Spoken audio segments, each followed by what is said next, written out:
Tarde, le damos gracias a Dios, ¿verdad? Porque nos da la oportunidad de estar aquí en su casa, bendiciendo su nombre, adorándole. Yo le invito a que cierre sus ojos un momento conmigo y nos pongamos en oración y le pidamos a Dios que nos hable, que Él nos ministre con su palabra. Yo no sé qué es lo que vinimos buscando el día de hoy, lo que cada uno vino buscando el día de hoy, pero estoy seguro que Dios tiene una palabra para cada uno de nosotros, para el que tiene hambre y sed de Él. Padre, gracias en el nombre de Jesús, tu Hijo, porque tú eres bueno, Señor. Para siempre es tu misericordia. Tal vez venimos el día de hoy, Señor, dolidos. Tal vez venimos el día de hoy confundidos. Tal vez nos sentimos, Señor, en nuestro corazón que todo lo que hemos planeado no han salido conforme hemos querido.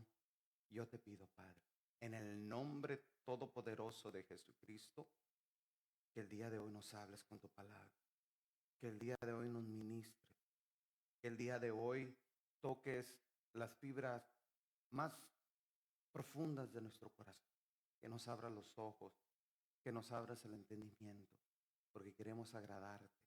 Queremos, Señor, hacer tu voluntad, no la nuestra, sino la tuya. Gracias, Padre, en el nombre de tu Hijo amado Jesús. Amén. Ocupe ese lugar, por favor.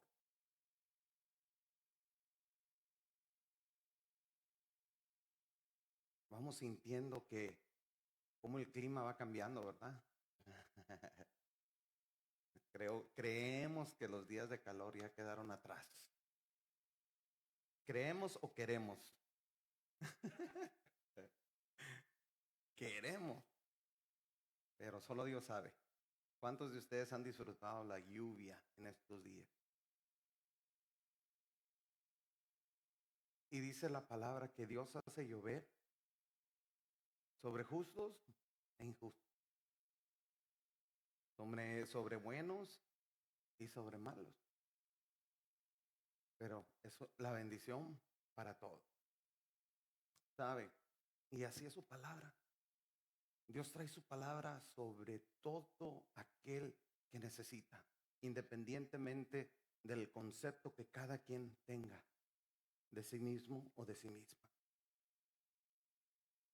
El Señor nos trae siempre una palabra, ya sea de aliento, de fuerza, de advertencia, de una u otra manera. Él nos va a hablar y de una u otra manera Él nos va a confrontar con nuestra realidad para que aprendamos que es agradable, bueno y que es la voluntad de Él hacia cada uno de nosotros.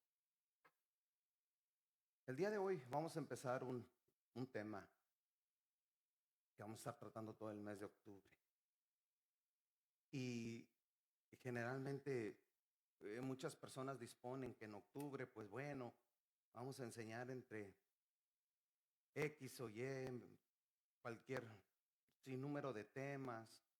Hay quienes les gusta hablar de prácticas no buenas y que no debemos de tener en la familia del Señor. Y es muy cierto y es muy bueno.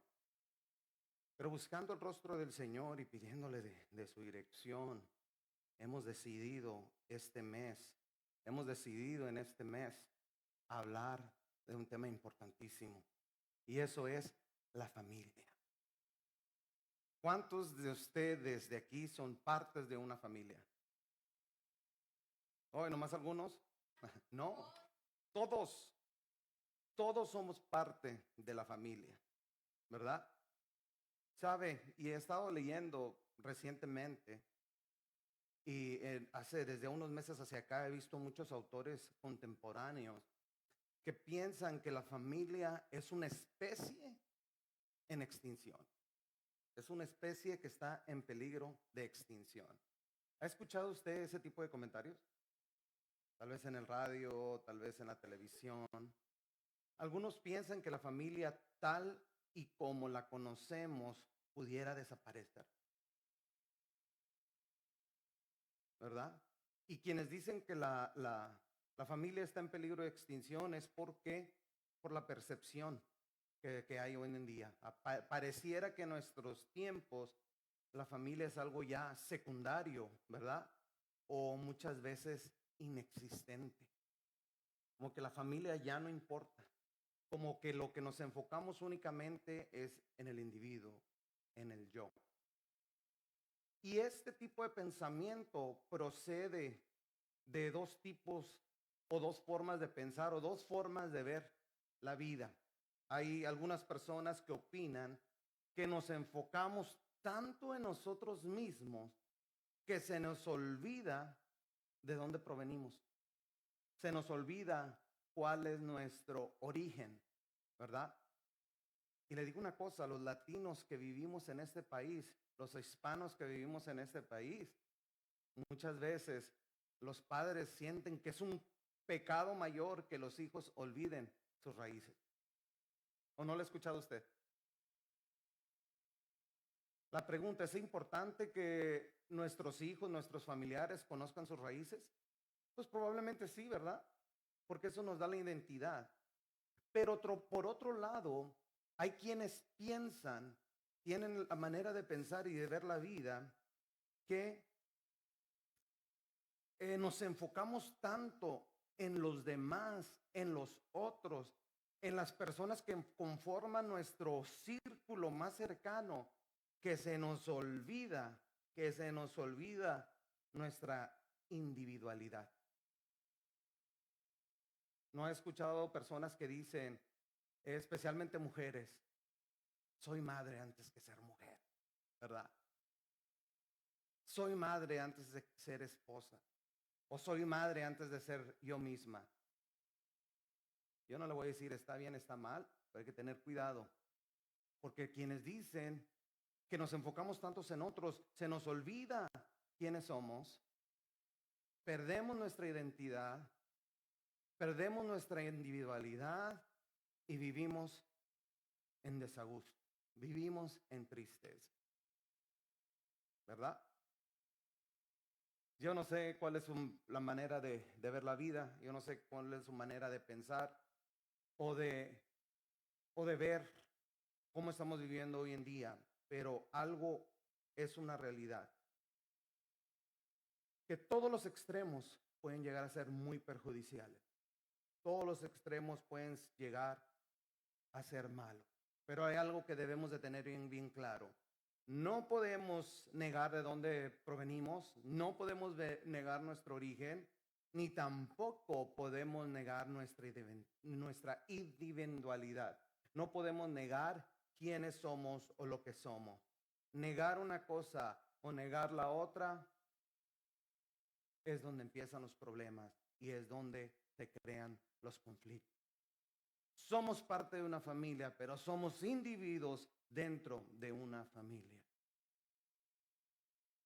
Y a veces es precisamente que creemos que simplemente porque pensamos de una u otra manera, nuestras vidas y nuestras familias tienen que ser perfectas.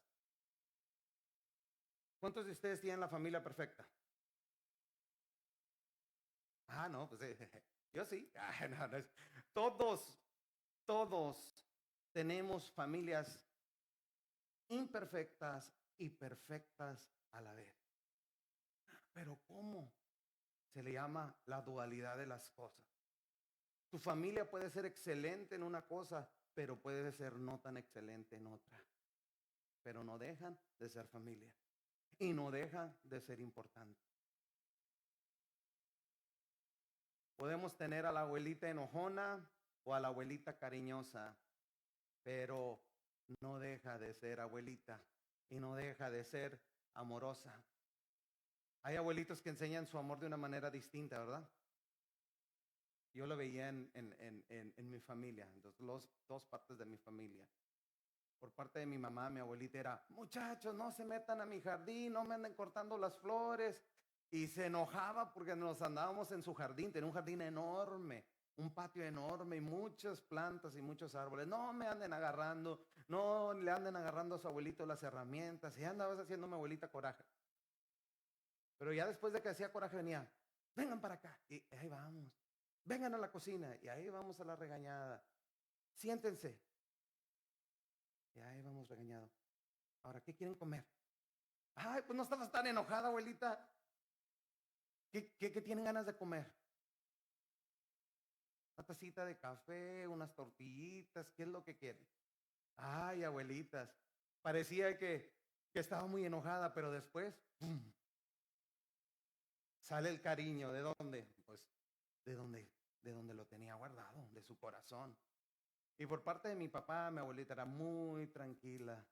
Niños, compórtense, dejen ahí. A ver, vengan para acá, les voy a contar una historia. ¿Por qué no debemos andarle agarrando las herramientas a su abuelita? Dos maneras de demostrar el amor. Puede uno verlo perfecto de un ámbito, de un ángulo, y otros puede verlo perfecto del otro ángulo. Pero ambas diferencias son las que nos formaron a tener una opinión crítica de lo que es bueno y lo malo. Y aprendemos a ser enérgicos cuando debemos y a ser suaves cuando tenemos. Yo nunca creí que esto me pudiera servir a mí como padre, porque hay veces que hay que ser firmes con los hijos. Las cosas se hacen así, hay que demostrar cómo se tienen que hacer las cosas. Y si decimos que no, si algo está mal desde el día uno. Pero hay momentos que los hijos cometen errores y hay que mostrar la misericordia y el amor que el niño puede entender. Le dices, no hagas esto porque te puede pasar esto. ¿Y qué es lo primero que hace? No toques esto porque se quiebra. ¿Y qué es lo primero que hace? O que hicimos, tocamos lo prohibido. ¿Cómo vamos a actuar? ¿Con la chancla, con el cinto, con la varita? Todo depende de la situación. Hay veces que hay que actuar con amor y esa actuación de amor les va a servir como una lección que jamás van a olvidar porque también aprenden la misericordia. El conflicto de la dualidad de pensamientos es donde nos encontramos. Queremos ser de un extremo o de otro y no podemos. Debemos entender los altibajos de nuestro ser, de nuestra humanidad. Debemos de aprender que todas las familias no son perfectas, pero pueden ser una buena familia, ¿verdad? Hemos hablado en mensajes anteriores y en estudios bíblicos anteriores, en los meses pasados y semanas, acerca de nuestra responsabilidad como individuos, ¿verdad? Hemos hablado de que tenemos nosotros la capacidad de responder, de tomar decisiones y que debemos de saber tomar decisiones cuando el momento viene. ¿Y qué voy a hacer cuando llegue el momento de actuar? Inmediatamente, que no me deje pensar ni 10 segundos. ¿Qué decisión voy a tomar? Eso es de lo que debemos de forjarnos como individuos. Pero ahora es tiempo de hablar cuál es nuestra responsabilidad como miembros de la familia. Porque somos miembros de una familia y como miembros de la familia tenemos una responsabilidad, ¿verdad? Para tener un fundamento fuerte, duradero y establecido, necesitamos ir al consejo más confiable que tenemos, que es la palabra misma de Dios. La fuente de sabiduría, que es la palabra de Dios. Porque son las escrituras mismas las que nos enseñan el plan de Dios al respecto de todas estas cosas. Para apreciar lo que somos, debemos entender de dónde provenimos. Y para entender esto, debemos saber que tenemos un propósito y que Dios, su propósito, lo ha manifestado a cada uno de nosotros. ¿Por qué cree usted que el mes pasado estuvimos hablando acerca de los propósitos? ¿Se acuerda? Hablamos que cuál era el propósito de la vida del hombre. Bueno, reflejar la grandeza de Dios, administrar lo creado por Dios, amar a Dios. Y hablamos también cuál es el propósito de que el hombre fuera redimido, cuál era el propósito de la redención del hombre. Bueno, era ser justificados, era tener una oportunidad para que nadie se pierda y para que conociéramos el amor de Dios. Eso es como individuos. Pero también hablamos de que había un propósito servir y que había un propósito por el cual las pruebas iban a aparecer en nuestras vidas. De eso hablamos la semana pasada, ¿verdad? Y todo eso nos habla a nuestro ser individual, para que no se nos olvide que somos personas con propósito. Si como individuos Dios tiene propósitos para nosotros, ¿creen que no tendrá propósitos para nosotros como familia? Bueno, la Biblia nos dice que sí, que Dios estableció una estructura para que el hombre viviera bajo la bendición de la estructura de Dios y viviera bajo los propósitos de Dios. Vamos a ver tres cosas que la Biblia nos enseña. La primera, la familia es un mandato de Dios. Pero ¿cómo? La familia es un mandato de Dios. Si ustedes van conmigo al libro de Génesis en el capítulo 1, nos dice de la siguiente manera. Génesis capítulo 1, verso 26 al 28. La palabra de Dios nos dice de la siguiente manera. ¿La tiene lista? Si no, está en la pantalla. Dice así la palabra del Señor. Entonces dijo Dios, hagamos al hombre a nuestra imagen, conforme a nuestra, ¿qué dice ahí? Semejanza. Y algo importantísimo, y señoré en los peces del mar, en las aves de los cielos, en las bestias, en la tierra y en todo animal que se arrastra sobre la tierra. Verso 27 dice, y creó Dios al hombre a su imagen, a imagen de Dios lo creó, varón y hembra los creó, y los bendijo Dios, y les dijo, fructificad y multiplicaos, llenad la tierra y sojuzgadla, y señorear en los peces de la mar, en los aves de los cielos, y en todas las, ¿qué dice? Bestias que se mueven sobre la tierra. Primero lo que debemos entender, que Dios dio un mandato al hombre, un mandato de estructura. ¿Para qué? Primero nos dice esto, que Dios lo creó a su imagen y a su semejanza. ¿Qué debo de entender yo esto? ¿Por qué soy hecho a la imagen y a la semejanza de Dios? Quiere decir simplemente que tengo una cabeza, dos brazos, dos piernas, dedos, que tengo una boca para hablar, oídos para escuchar. ¿Quiere decir simplemente eso? No. Quiere decir que Dios nos formó a su estructura. Y hay algo que tenemos de Dios. Los que han tomado estudios bíblicos conmigo, yo he hablado mucho de esto y hemos discutido enormemente. Nos vemos y nos reímos, ¿verdad? Los que hemos estado en estos estudios, porque los hemos alargado y hemos hablado de filosofía, de historia, hemos hablado de los mesopotamios, de los griegos, de los asirios, hemos hablado de los babilonios, y hemos hablado de mil y unas cosas y la interpretación del hombre a la imagen de Dios. Lo que debemos entender esto es que Dios nos dio la capacidad que Él tiene exclusivo, que es la creación. Se nos damos cuenta de una cosa, Dios le dio al hombre la bendición, el privilegio de poder crear. El hombre no puede crear vida más que en los límites que Dios le ha dado, pero ha podido crear un automóvil, un avión, las sillas donde ustedes están sentados, ha descubierto cómo utilizar las luces que vemos arriba, estos aparatitos que usamos, la ropa que vestimos, porque Dios le dio esa capacidad. De hecho, en el estudio bíblico discutíamos mucho, platicábamos mucho de Génesis 1:1, ¿verdad? Que dice que en el principio creó Dios los cielos y la tierra. Y decíamos, como se recita en el hebreo, ¿verdad? Bereshit bara Elohim et samaim et he. En el principio creó los cielos y la tierra. Pero hoy en día existen muchos autores cristianos y eruditos lingüísticos.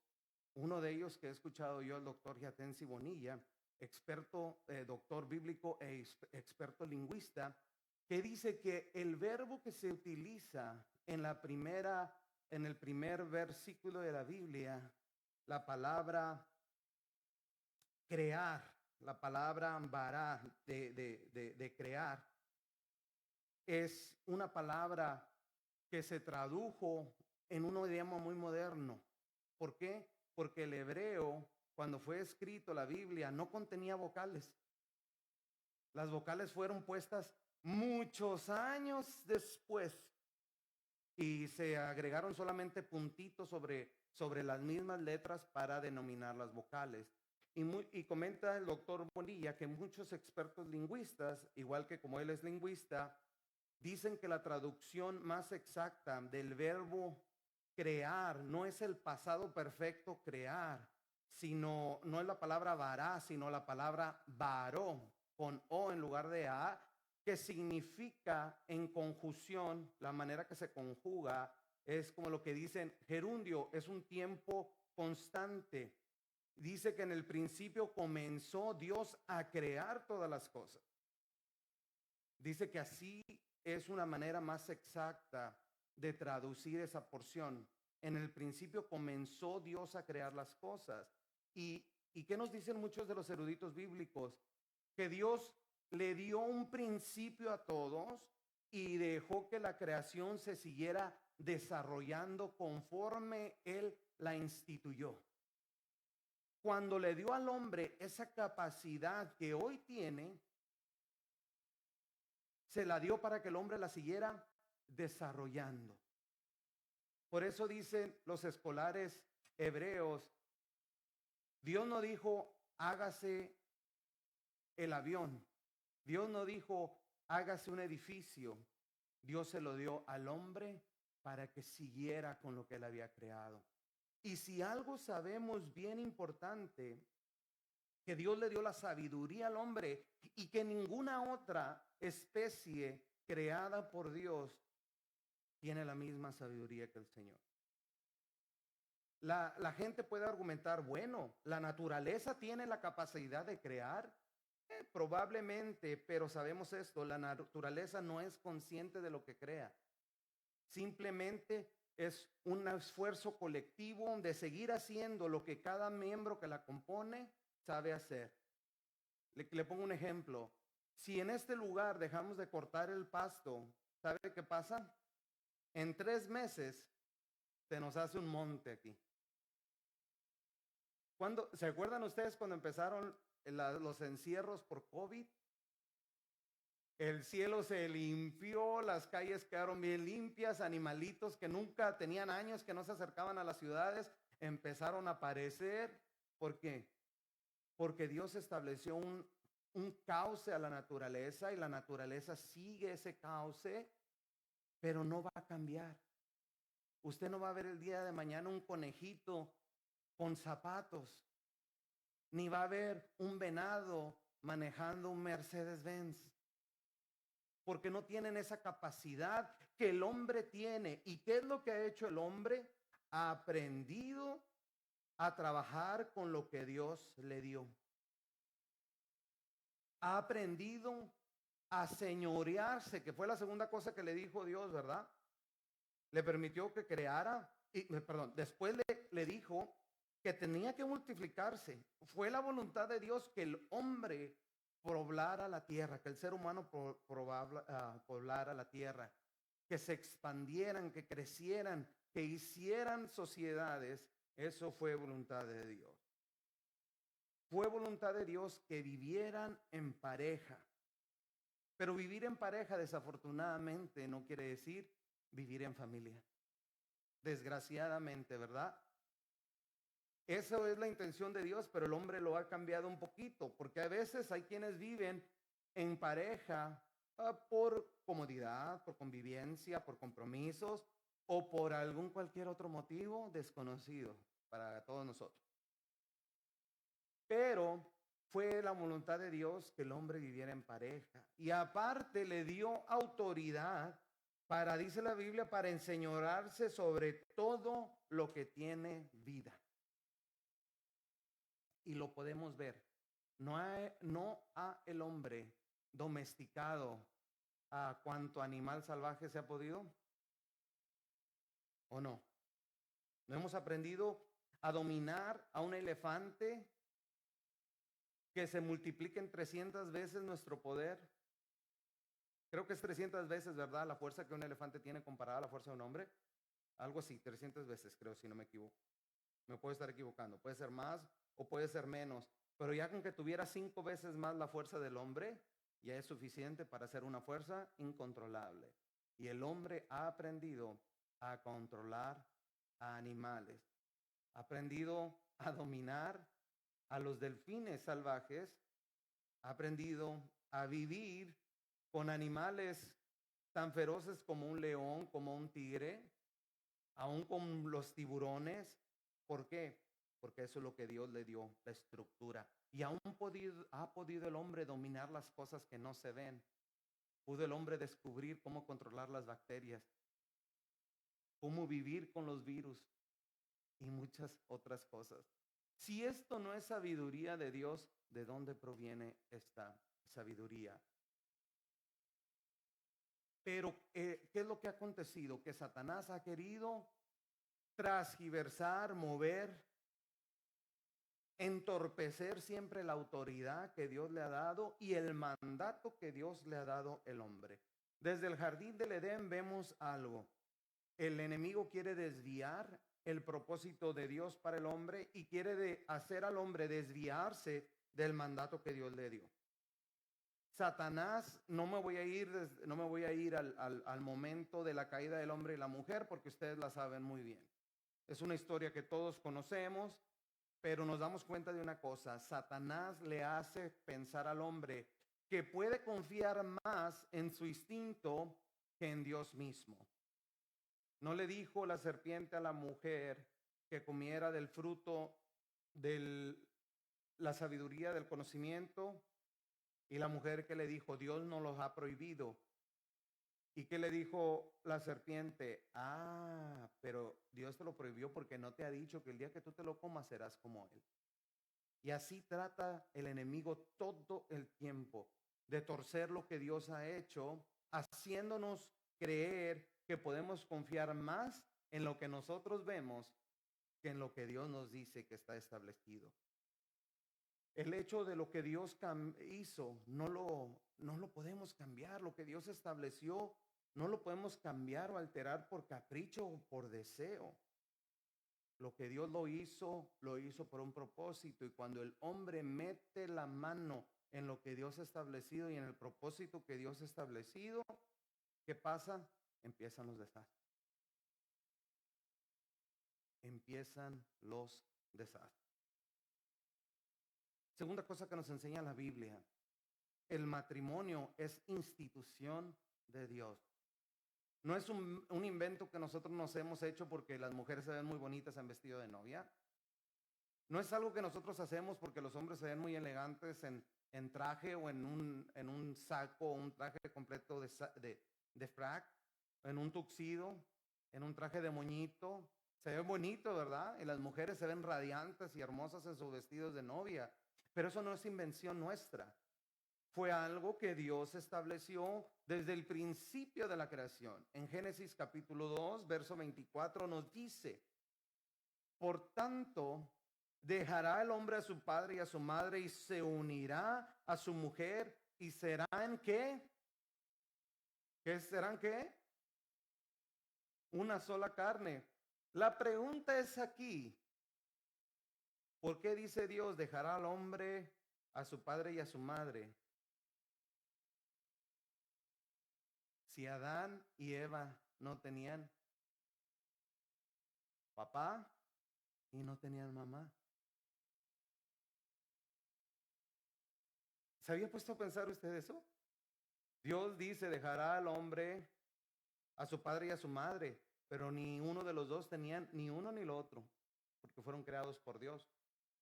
Adán fue creado por Dios y Eva fue creada por Dios de Adán. Porque ahí era el mandato que venía para ellos. Y era la descendencia, ya le estaba hablando al hombre y a la mujer, ya estaba dando un decreto que así va a ser por todas las generaciones del ser humano. Si Dios lo estableció antes de que existiera un padre y una madre, ¿creemos que el día de hoy dejará de existir? ¿Creemos que podemos abolir eso el día de hoy? Si Dios los creó antes de que existieran todas las cosas, ¿podemos abolirlos el día de hoy? No.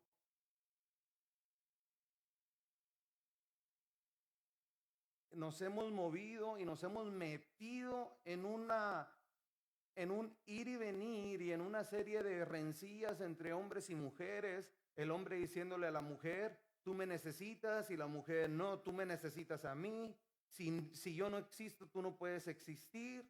Y hay mujeres que dicen, no, pues vamos a deshacernos de todos los hombres, y hombres que dicen, no, pues deshagámonos de todas las mujeres. No se va a poder. Eso es lo que se le denomina la guerra de los sexos. No se puede. El hombre dependemos de la mujer y la mujer depende de Dios, porque así Dios lo estableció. No es porque si me gusta o no me gusta, porque si lo creo justo o no justo, porque si a mi primo o a mi prima le gusta o le ofende o no le ofende. Eso no tiene nada que ver. Dios lo estableció y eso no se va a cambiar.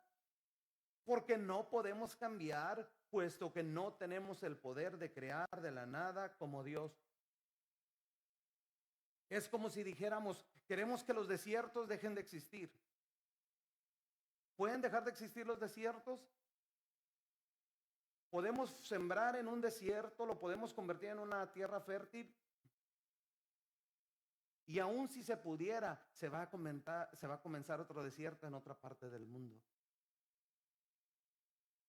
Porque así es el clima y así vamos dependiendo y así lo creó Dios para un ecosistema.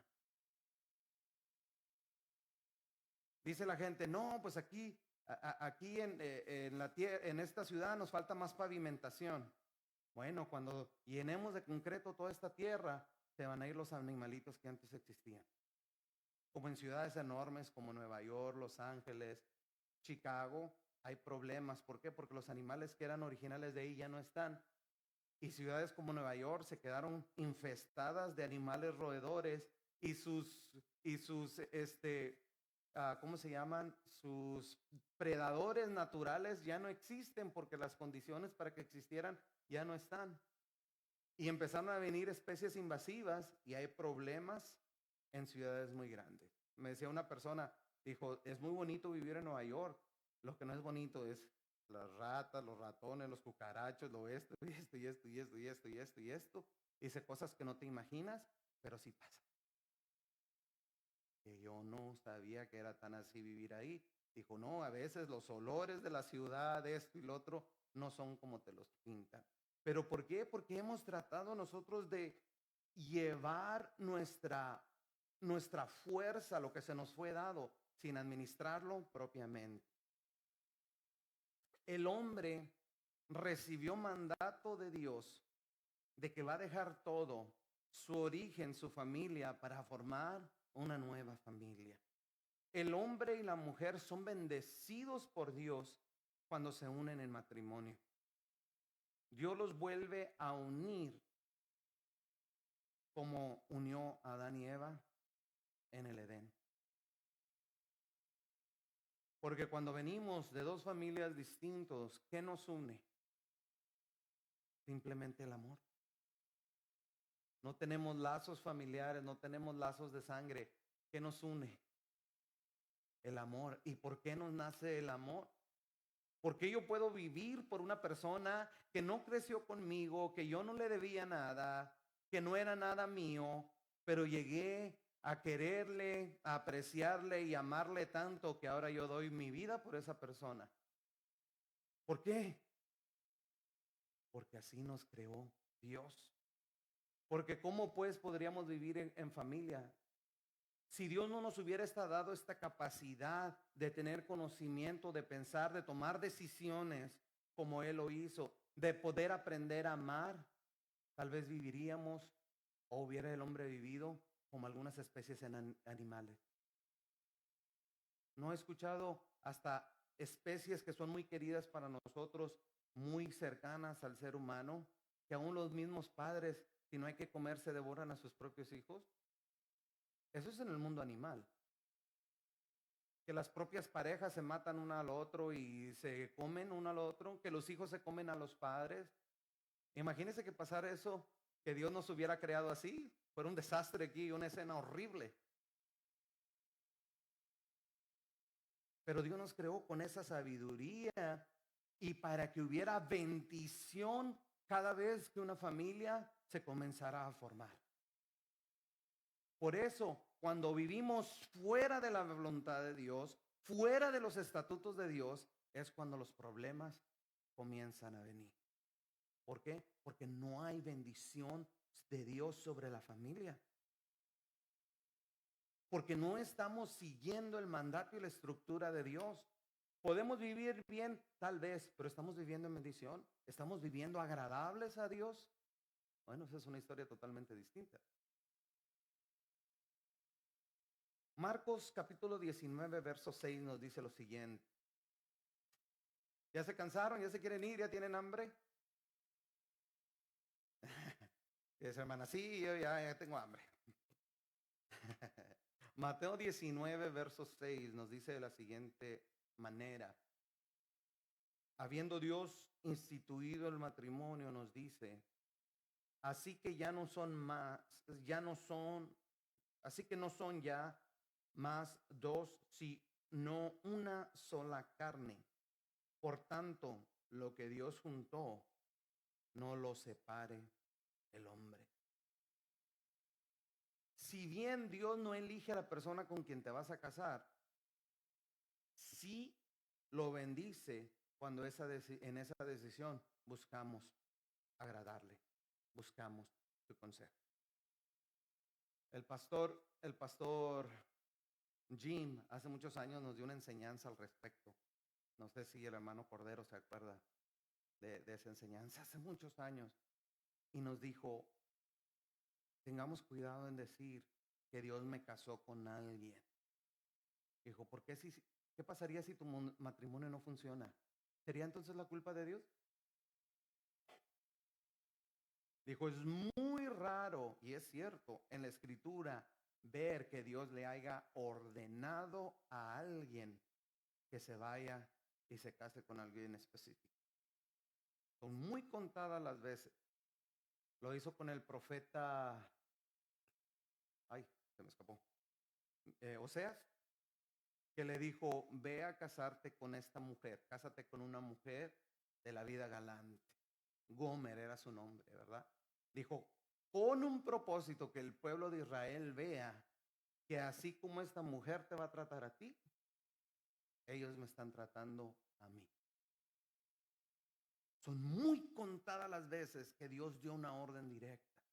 Y decían el hermano en su enseñanza, tengamos cuidado que cuando queremos andar sobre todo los caballeros, de evangelistas, de galantes cristianos, te gusta una muchacha y le dices, es que Dios me dijo que tú te tienes que casar conmigo.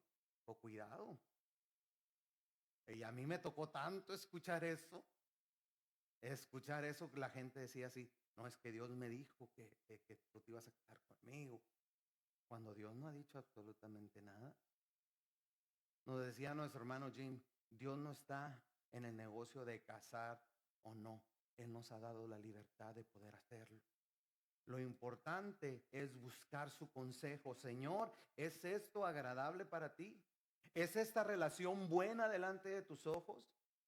¿Estamos haciendo bien al buscar casarnos o debo yo de hacer algo más en mi vida? Porque a veces no buscamos consejo de Dios para ello, ¿verdad? Somos de que esto me gusta y se acabó. Esto es y se acabó. Escuché hace muchos años a un pastor que decía a una mujer, decía, lo escuché en el radio, decía que una muchacha le decía, pastor, es que conozco un muchacho, pero pues él no es cristiano, no cree en Dios, pero dice que está bien que yo venga a la iglesia y todo. Y dijo, hija, aquí en esta iglesia, tú tienes una iglesia enorme. Dijo, aquí en esta iglesia hay tantos muchachos que pudieras conocer. Además, vamos y visitamos a gentes de otras iglesias. Hay muchos que puedes conocer, que te entiende, que creen lo mismo que tú. Le decía, pastor, hay que dejar algo para el ojo, pastor. Decía, hija, ten cuidado. Y cuando platicaba en otra ocasión, hija, ten cuidado, y le decía a la muchacha, hay que dejar algo para el ojo, pastor. Y esta es una historia verdadera. Dejó de ver a esta muchacha por un tiempo. Se casó con el novio que ella idolatraba. Llegó después de tiempo a la iglesia porque el hombre con el que se había casado la abandonó. Y la última vez que llegó a la iglesia, llegó con un ojo morado. Y le dijo el pastor, ¿te acuerdas que me decías que había que dejar algo para el ojo? Ahí tienes. Se fue este hombre que no era el que te convenía y te dejó algo para el ojo. Es un ojo morado.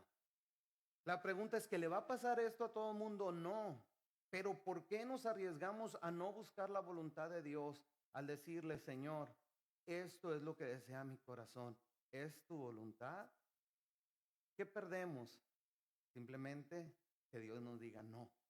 Pero ese es el miedo que tenemos, a que Dios nos diga no.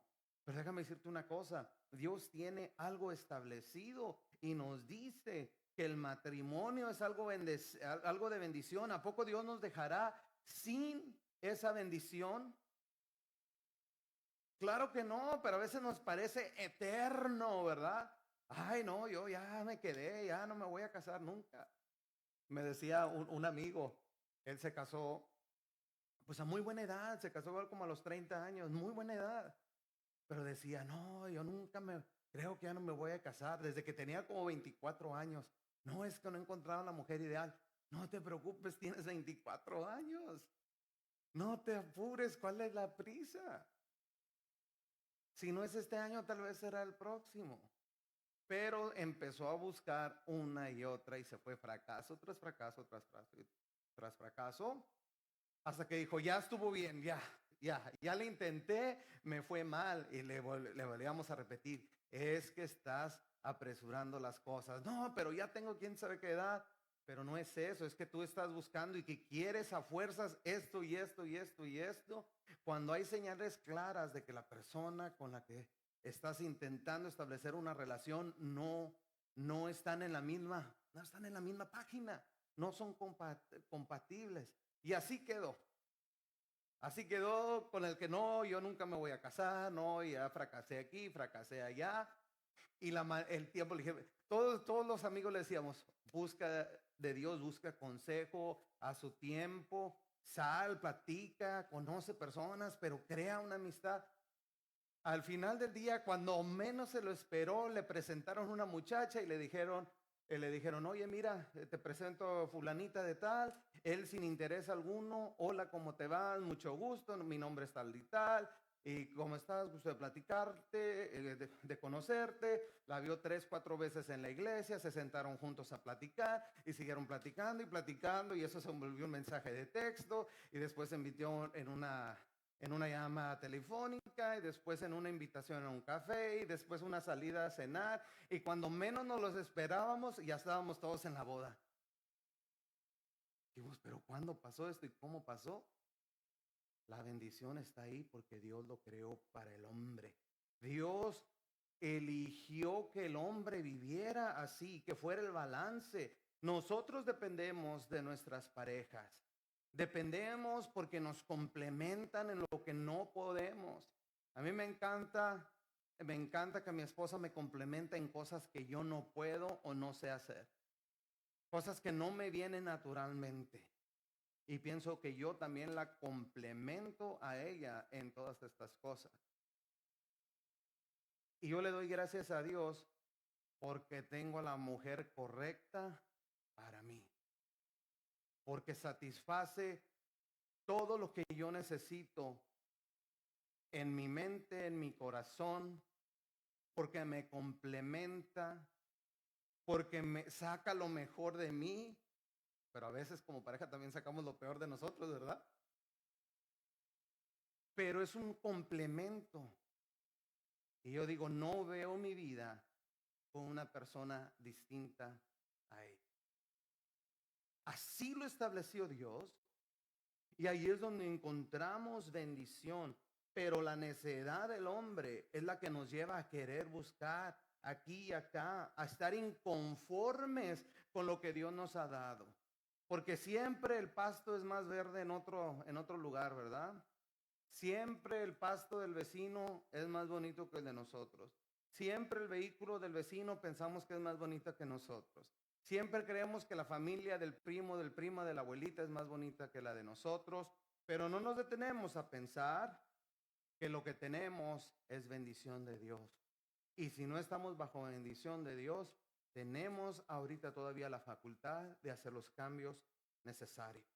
El Señor Jesucristo, en el verso 8 de ahí mismo, capítulo 6 que habíamos leído, perdón, capítulo 19 de Mateo, nos dice que por la dureza del corazón en el antiguo pacto, Dios había permitido que el hombre y la mujer se separaran por repudio, pero Dios le permitió al hombre por la dureza de su corazón, por la necedad y por su falta de entendimiento. Pero dice el Señor Jesucristo, pero no es así desde el principio. Dios estableció que el hombre amara a una mujer y una mujer amara a un hombre. Así lo estableció Dios. Terminamos con esto porque ya es hora de irnos a pasar tiempo con la familia también. Con la familia inmediata, ¿verdad? Hemos pasado ya un tiempo hermoso con nuestra familia en la fe. A lo mejor vamos a seguir pasando otro tiempo bueno con nuestra familia en la fe, pero a lo mejor también es hora de ir a comer, ¿verdad? La Biblia nos enseña que el legado familiar es también una bendición de parte de Dios. Salmo 127, versos 3 y 4 es muy común y lo usamos muy comúnmente cuando nos referimos a los hijos, porque la palabra lo dice así. He aquí, herencia de Jehová son los hijos, cosa de estima el fruto del vientre. Como saeta en mano del valiente, así son los hijos sabidos en la juventud. No puede haber sucesión familiar si no es por los hijos, ¿verdad? Ahora, tienen que ser todos los hijos de mi sangre. Hay hijos que se vuelven hijos por adopción y se les ama igual que a los propios, ¿verdad? Yo tengo personas que amo como si fueran de mi familia. ¿Y qué creen? No son de mi familia, pero los amo como si lo fueran. Hay personas que yo considero como mis hermanos y mis hermanas. ¿Y qué creen? No lo son. Mi papá tiene un amigo que es un pastor que es pastor en Nuevo Laredo. Tiene muchos años de conocerlo.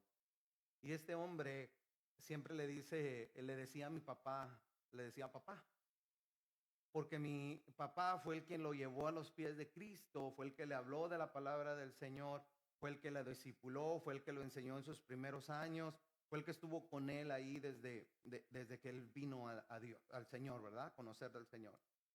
Y él siempre le decía papá, y no me va a creer, yo crecí toda mi vida desde niño escuchando que le decía papá. ¿Qué cree que lo que le pasa en la mente a uno? Este señor es mi hermano. Y yo crecí con esa mentalidad que era mi hermano. Y hasta el día de hoy lo veo yo con tanto cariño y lo aprecio tanto como si fuera mi hermano. Y eso que yo soy amigo de sus hijos que son de la misma edad. Pero crecemos y vemos y tomamos ese concepto por el amor y el cariño que Dios nos permite desarrollar. Y ese legado lo llevamos de generación en generación. Sí, los hijos son un regalo de Dios, porque ahí los padres vemos cumplidos nuestros anhelos, ¿verdad? Pero ahí es así también como los padres vamos enseñando de generación en generación que es amar a Dios. Así es como hemos aprendido el conocimiento de Dios Todopoderoso. Deuteronomio 6 del 4 al 9, se lo leo, dice, oye Israel, Jehová nuestro Dios, Jehová uno es, y amarás a Jehová tu Dios con todo tu corazón, con toda tu alma y con todas tus fuerzas. Y estas palabras que yo te mando hoy estarán en tu corazón y las repetirás a tus hijos y hablarás de ellas estando en tu casa y andando por el camino y al acostarte y cuando te levantes, y las atarás como una señal en tu mano y estarán como frontales en tus ojos y las escribirás en los postes de tu casa y en tus puertas. Es la voluntad de Dios que los padres enseñen a sus hijos a amarlo, a conocerlo, como padres, como mayores en un hogar. Debemos aprender a enseñar que los que vienen detrás de nosotros conozcan el amor hacia Dios y fomentarlo en nuestro núcleo familiar. ¿Por qué? Porque es aquí en la familia, es en el núcleo familiar donde vamos entendiendo y comprendiendo los valores. Es donde conocemos y empezamos a aprender y a entender el respeto. Es donde conocemos y llegamos a entender qué es amar y qué es recibir amor. Ahí es donde vamos entendiendo qué es el respeto y cómo mostramos respeto. La vida en familia nos hace entender cómo podemos tener y cómo podemos desarrollar una comunión con Dios. Le voy a decir por qué. Porque sería difícil de saber qué es amor si nunca hemos recibido amor en nuestras vidas. Sería difícil describirlo y sentirlo en mí porque nunca lo he recibido. Al hombre le sería difícil que es entender el dolor del sacrificio si nunca hemos conocido qué es amar sin esperar algo a cambio. Por eso, el vivir en familia nos enseña que podemos recibir, que podemos amar, sin recibir nada a cambio, ¿verdad? Los padres los hemos experimentado. O aún los que no son padres lo han experimentado. Tomando el ejemplo de los padres, ¿qué pasa cuando tenemos a nuestros pequeños bebés? Los amamos con todo el alma, pero ¿verdad que ese amor, ese bebé no le puede responder a ese amor todavía? ¿Y a poco dejamos de amar a nuestros bebés? ¿A poco dejamos de amar a nuestros niños? Porque todavía no conocen cómo hacerlo. Los amamos aun cuando ellos no saben demostrar amor. La familia sí sabe amar sin recibir nada recíproco. ¿Cuántos de ustedes, papás, abuelitos, tíos y hermanos, han amado tanto a alguien aun siendo ingratos, aun siendo desobedientes? ¿Cuántos padres, madres, hermanos, tíos, primos han dejado de amar a un ser querido simplemente porque ese ser querido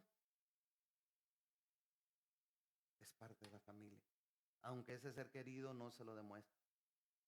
Hay hijos que han llegado a golpear a sus padres y los dejan de amar sus padres. Es por eso que el gran amor del Padre hacia el Hijo, el gran amor de Dios hacia Jesucristo, podemos llegarlo a entender por lo que conocemos de nuestros lazos familiares. El amor que tuvo Dios al enviar a su Hijo en la cruz, lo podemos entender. El sacrificio por la humanidad se vuelve hasta un cierto paso o un cierto punto creíble y entendible y comprendible. ¿Por qué? Porque sabemos que es el dolor del sacrificio. Porque sabemos que es el gran dolor de ser amado, el gran privilegio de ser amado sin merecerlo. Sabemos y conocemos la dicha de amar y ser amados, el gozo de pertenecer y ser parte de alguien y sentirnos abrazados, aceptados y aún corregidos por alguien que nos ama y nos aprecia. La familia es el regalo más hermoso que Dios nos dio después de la salvación. Porque ahí podemos comprender que Dios nos ama y que nos hizo a su imagen y que somos capaces de llegar a amar como Él, que somos capaces de llegar a dar de nosotros como el Señor nos enseñó a dar. La familia es una institución hermosa que no se va a perder y no se debe perder porque fue dada por Dios para bendición del hombre. Vamos a orar, vamos a despedirnos, vamos a nuestro hogar. Padre, gracias en el nombre de Jesucristo. A ti la gloria y la honra por siempre. Te damos todo el honor, Señor. Te bendecimos porque nos damos cuenta que en ti, Señor, tenemos refugio. Somos parte de la familia porque tú nos has hecho así. Somos parte de alguien porque a ti te pareció. Tu palabra nos enseña que todo lo creaste con un propósito.